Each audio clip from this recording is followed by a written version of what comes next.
Don't all speak at once. Shit. What's prep like right now for Oregon State?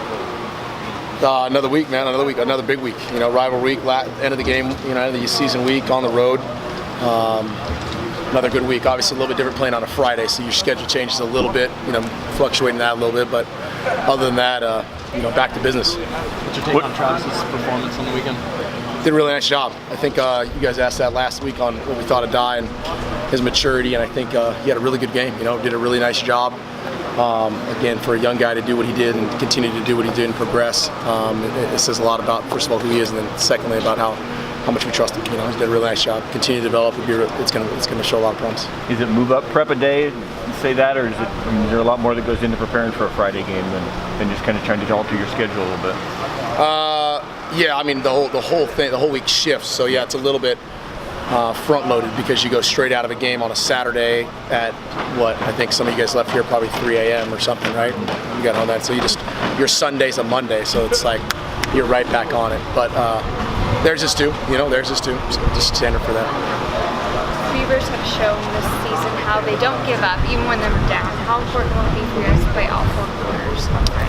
Yeah, I think it's important for us to play all four quarters, just for us first of all. We've got to have a game where we go out and continue to battle from front to back, and attribute to them how they played. But more than anything, we just kind of be very intrinsic in the way we look at it and try to evaluate how we can go through the start of the game to the end of the game and really put two halves together. It's important for us. Brady said you guys have had a couple of speakers come in this week and just kind of talk about the rivalry and just what it means. A lot of times teams take like that, every opponent's the same mentality. Why is that important this week to kind of address that a little bit and talk about it? Well, I think when you've got guys that are decorated, some of those guys we've had a chance to listen to, it's important to hear how they saw this week.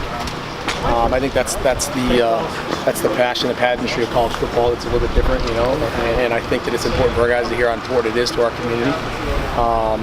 Every game is a game you want to go into and say this is how you win a game, but there's some that like this that are a little bit different. And we're fortunate to be part of one that's really, really special, and I think that bringing in speakers like that helps our guys get a feel. Thanksgiving question for you. What's the most overrated Thanksgiving dish? Mashed potatoes. Overrated? Yes. Okay, what's underrated? Green beans.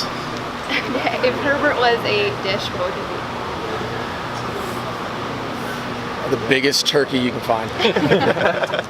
Why is that? Because he's huge. He's just massive. He just is. And then his hair is the next part about it. That's just added to his overall girth. Hey, Coach, a lot of fans think that the perception was the first half against Arizona State was a lot of creativity, different formations. Maybe that wasn't true. That was the perception. The second half, not as much creativity. I hear that all the time, but maybe that's not true. No, we didn't change the game plan in the second half. We just got to execute. Did a really nice job in the first half. That's what happens. You get in rhythm, and guys get in rhythm. You can play with the tempo we want and do the things we want to do. But you get a little bit out of sorts and we don't execute, and you can come sometimes step on your own tail, and we got to make sure that we're executing at a high level. And when we do, it looks like it's supposed to look. But that's just like everything else. I think everyone says the same thing, regardless of what kind of offense you run. When you get in rhythm and you can move the chains and guys and you can distribute the ball around, and I think that's what we did, and we've got to make sure we did a really thorough job of making sure we understood how we did what we did in the first half, and that we didn't go and just throw away the game plan and find another game plan. You can't do that. That was the same call sheet. So it's just go and execute. We've got to do that. It's been over the course of the year, been ebbs and flows in certain times, but our goal is to come out and execute every time. And I think the first half was good for our guys to get on. Good for our guys to get in rhythm that way and see that. And we've got to go out there and try to do it again. Dylan's very close to the program single season record for receiving. He's about 30 yards shy. You've had a couple of 1,000-yard receivers in your career at Washington. And where does he start to rank for you, the receivers you've seen? Dylan's done a really nice job.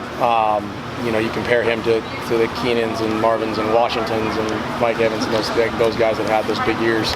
And they're all different, but Dylan does some special things, man. He does some real special things, and I think he's ultra competitive. All those guys are ultra competitive. All those guys have a passion for the game that's something that's rare.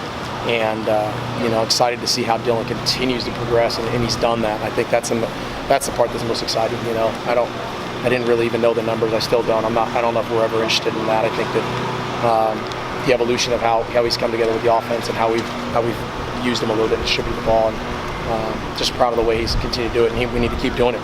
We need to keep doing it. We need another week here, and obviously had a good day today, and then we need another couple days and get out there. Coach, in terms of running back snaps, do you go into a game with a preconceived notion how you're going to distribute those snaps amongst the guys, or are you deciding on a game during the game who to leave in and who to substitute? Yeah, there's no preset number, but right now, I think the thing that at all positions for us is making sure we can't set a number because we got some guys that we're banged up almost everywhere. If I said, hey, we're going to do this, all of a sudden, guy takes a hit like CJ took a hit in the ribs and knocked the wind out of him. That prescribed number may get thrown off, but. We're in a steady rotation and a lot of things with those guys, and they've done a really good job by committee. And we'd like them all getting touches and like them all in certain packages, and I think that's been good for us. I think that, but we're not afraid to let them all touch it. We've showed that. But there's no set exact plan on certain numbers. Coach, random Thanksgiving question for our station. If you were to categorize each position group by a Thanksgiving food item, what would it be? Good Lord. Well, you got probably the meat and potatoes. Your ham's your O-line. Your turkey, I already called Herbert the turkey, so I guess that's there. Outside, you got your green beans and the whiteouts. Backs are probably your. God, what else is on the table usually? I don't really know where the backs would kind of stick. Yeah, probably. Well, you got stuffing, right? We're not a big stuffing thing in our house. So I don't really know who'd fit the stuff. It's probably the D-line. Pumpkin pie. Yeah, your pumpkin pie. No one wants to be pumpkin pie. Let's be honest. Sweet potatoes.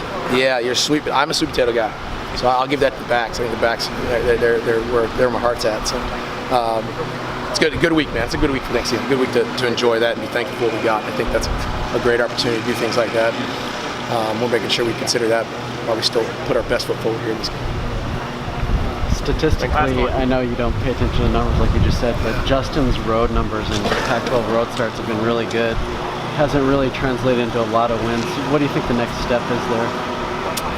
I think more than anything is just us being able to execute on the road. I think it's hard to have. I don't know what the stats are, and we're not interested in it. But I think just speaking off that is hard to be really successful when you're just off when you're out of rhythm in any way.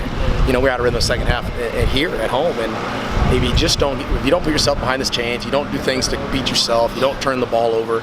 I mean, those things will come. It goes back to the old Bill Walsh's. I mean, the score will take care of itself. It really will. We say that a lot. We just got to do the things that inhibit, that give us a chance to do so, and not do those other parts. I think Justin's he's had a good week, and I know he's excited to play, and as is the whole unit. Thanks, everybody. Thanks, guys.